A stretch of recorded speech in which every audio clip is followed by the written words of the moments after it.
आज हम बात करने जा रहे हैं एनटीए द्वारा जो पिछले दिसंबर में अर्थात आज से 15-20 दिन पहले उसने जो सिलेबस जारी किया है उसमें बायोलॉजी में बहुत भारी गड़बड़ियां की गई है एनटीए द्वारा।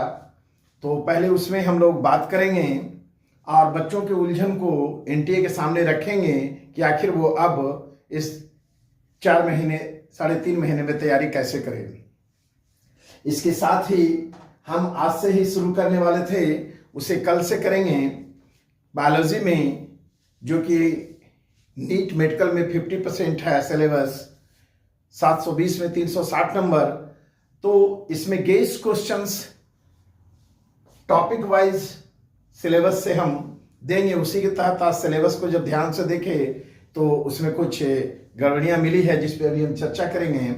और कल से हम देंगे 100% गारंटीड गेस क्वेश्चंस बायोलॉजी में जो नीट मेडिकल में आएगा। टॉपिक वाइज सिलेक्टेड क्वेश्चंस रहेंगे। तो हम लोग पहले आज बात करते हैं कि नेशनल टेस्टिंग एजेंसी एनटीए जो कि देश के करीब 25-30 लाख बच्चों के भविष्य के साथ आजकल खिलवाड़ करने पे तुला हुआ है। अभी हम लोग बायोलॉजी के सिलेबस में जो बात करेंगे तो बायोलॉजी के सिलेबस में इन्होंने क्या गड़बड़ किया है।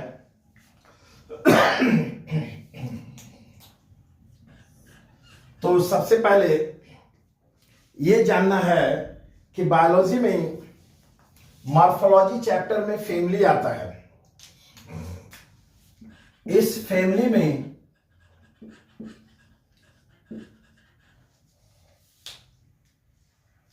पहले तक मतलब 2024 से पहले तक 3 फैमिली पढ़ना था, फाइवेसी, सोलानेसी एंड लिलिएसी। तो ये 3 फैमिली बच्चे तैयारी कर रहे थे। फाइवेसी, सोलेसी, लिलिएसी पिछले 5 सालों से, कुछ 4 सालों से, कुछ 2 और 1 सालों से बच्चे पढ़ रहे हैं, अच्छी तरह से तैयारी कर रहे हैं, क्योंकि एनसीईआरटी बुक में इसी 3 फैमिली का डिस्क्रिप्शन है, जिक्र है। लेकिन पिछले साल 2024 में जो न्यू एडिशन आए एनसीईआरटी बुक का, इस न्यू एडिशन में एनसीईआरटी ने फाइवेसी को हटा दिया, लिलिएसी को हटा दिया और वहां सिर्फ एक फैमिली सोलेनेसी पढ़ रहा है। अब बच्चे सोलेनेसी पे पूरा फोकस दे करके पिछले 6 महीने से नया बुक जो एकदम पतला कर दिया, जिसमें 30% क्वेश्चन मैंने सिलेबस को रिड्यूस कर दिया था। अब ये चौंकाने वाला बात अभी क्या आया है, जो latest revise syllabus supreme court के किस आदेश के तहत क्या सिलेबस जारी किया, तो एनटीए ने क्या किया है, इन तीनों फैमिली को हटा दिया है। अब इस तीनों फैमिली को हटा करके अब 5 नए फैमिली का डिस्क्रिप्शन दिया है। उनमें से एक है मालवेसी, दूसरा है क्रूसीफेरी, तीसरा है कंपोजिटी,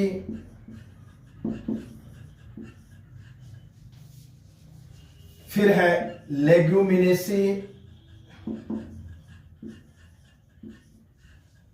एंड ग्रैमिनी।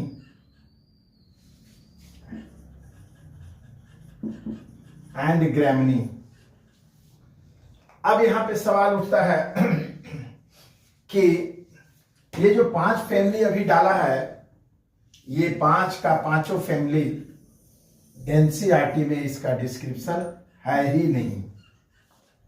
अब जो बच्चे पिछले 6 महीने से कंफ्यूजन में सिर्फ एक फैमिली पढ़ रहे थे, सोलेनेसी, या चलिए फिर भी मानते हैं कि अगर 3 फैमिली जो एनसीईआरटी में है रिस्क नहीं लिया, उसने वो तीनों फैमिली पूरा 1 साल से मेहनत कर रहा है, 2 साल से पढ़ लिया, और आप लास्ट आवर में, अब ये मई के फर्स्ट वीक में एग्जाम होना है, 3 महीना बच्चे के पास जनवरी फरवरी मार्च बचते हैं कि सिलेबस को बढ़िया से कंप्लीट कर लें या रिवाइज कर लें, 1 महीना रिवीजन करें, तो इस 3-4 महीने में आपने सारा नया चीज दे दिया जिसका कि एनसीईआरटी बुक्स में कहीं जिक्र ही नहीं है, इसका कोई डिस्क्रिप्शन नहीं है। ये बॉटनी ऑनर्स का सिलेबस है। अब यहां पे एक और कंफ्यूजन है, वो ये कंफ्यूजन, लेगुमिनेसी जो है ये अभी फैमिली है ही नहीं। आज से 20 साल पहले लेगुमिनेसी एक फैमिली माना जाता था, जिसको 3 सब फैमिली में डिवाइड कर दिया गया, जिसे हम बोलते हैं पैप्लियोनेसी,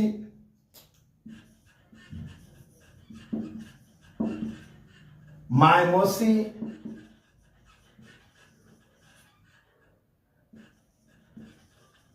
एंड सीजलपिनेसी।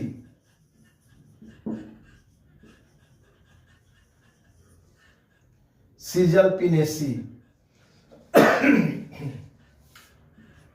अब ये लेगुमिनेसी खत्म हो गया और इसी पैप्लियोनेसी का नया नाम आ गया फैबेसी, जिसमें दाल आते हैं, पल्सेज आते हैं, इसलिए इसको दलहन पौधा का परिवार पल्सेज फैमिली कहा जाता है, फैबेसी या पैप्लियोनेसी। तो लेटेस्ट नाम फैबेसी है, पहले इसको जानते थे पैप्लियोनेसी से। ये पहले एक सब फैमिली था लेगुमिनेसी फैमिली का, तब पहले लेगुमिनेसी में 3 सब फैमिली थे, लेकिन अब लेगुमिनेसी को खत्म कर दिया गया है और यहाँ 3 फैमिली के रूप में एग्जिस्ट करता है, फैबेसी, माइमोसी, सीजलपिनेसी। तो यहां बच्चा क्या लेगुमिनेसी पढ़ेगा तो ये तीनों फैमिली देखेगा या सिर्फ फैबेसी देखेगा, पैप्लियोनेसी देखेगा, ये भी क्लियर नहीं है। तो ये जो बायोलॉजी में सिलेबस दिए हैं, तो बच्चे किस बुक से इसकी तैयारी करेंगे? एनसीईआरटी को आप फॉलो करने कहते हैं, एनसीईआरटी में 5 फैमिली का डिस्क्रिप्शन नहीं है, ऑनर्स लेवल में बहुत हाई लेवल का डिस्क्रिप्शन है, कौन कौन सा प्लांट एग्जाम्पल बच्चे याद करेंगे, ये भी क्लियर नहीं है। दूसरा कंफ्यूजन वो ये स्ट्रक्चरल ऑर्गेनाइजेशन मीन्स एनिमल के लाइफ साइकिल में, लाइफ साइकिल ऑफ एनिमल्स में आपने एक जगह लिखा है इंसेक्ट का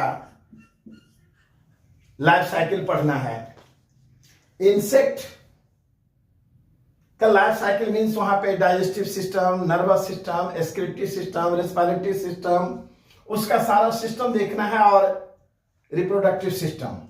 इंसेक्ट के ब्रैकेट में आपने लिखा है फ्रॉग। फिर यहां एक कंफ्यूजन है, अब बच्चे इंसेक्ट में किसका पढ़ाई करेंगे?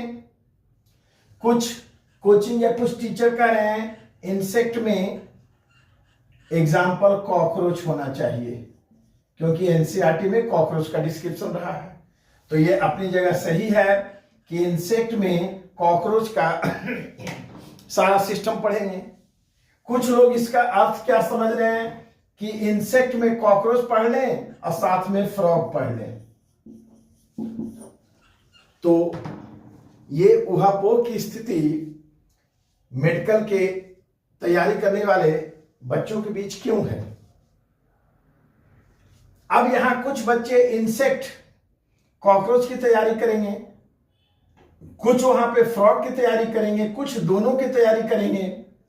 एनटीए भगवान जाने क्वेश्चन क्या देगा।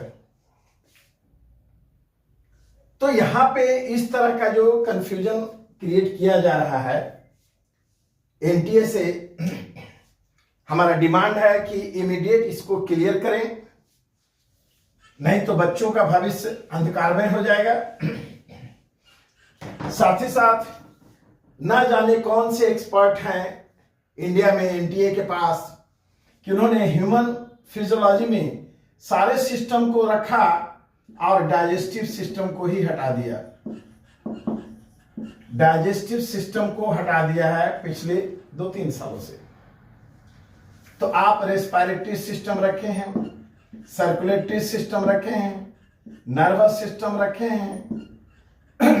नर्वस सिस्टम मीन्स ब्रेन की बात कर रहे हैं, सर्कुलेटरी सिस्टम मीन्स हार्ट की बात कर रहे हैं, रेस्पिरेटरी सिस्टम मीन्स लंग्स की बात कर रहे हैं, केमिकल कोऑर्डिनेशन मीन्स ग्लैंड्स की बात कर रहे हैं, एक्सक्रीटरी सिस्टम मीन्स किडनी की बात कर रहे हैं। तो सवाल उठता है इनमें से मैं एज ए बायोलॉजी टीचर सबसे पहले ग्लैंड्स पढ़ाता हूं, क्योंकि हार्मोन्स का संबंध सारे सिस्टम से है और डाइजेस्टिव सिस्टम अगर हम नहीं पढ़ाएंगे तो बहुत से ऐसे प्रोसेस हैं जो इन सब में आएगा जिसका इससे संबंध है कि लीवर है। अब उसके बारे में हमें यहां पढ़ना है। अब यहां पे कहीं एक शब्द आता है जैसे सार्स नहीं, रास। रास। अब ये क्या है? Renin, angiotensin, aldosterone system. तो इसमें कौन कौन सा ऑर्गन इन्वॉल्व हुआ? रेनिन तो किडनी है, एंजियोटेंसिन तो लीवर है, अल्डोस्टेरोन मींस एड्रिनल ग्लैंड है, और ये सब सिस्टम बनाते हैं। तो बच्चे जब लीवर और डाइजेस्टिव सिस्टम नहीं पढ़ेंगे तो वहां से कहां से आया क्या है?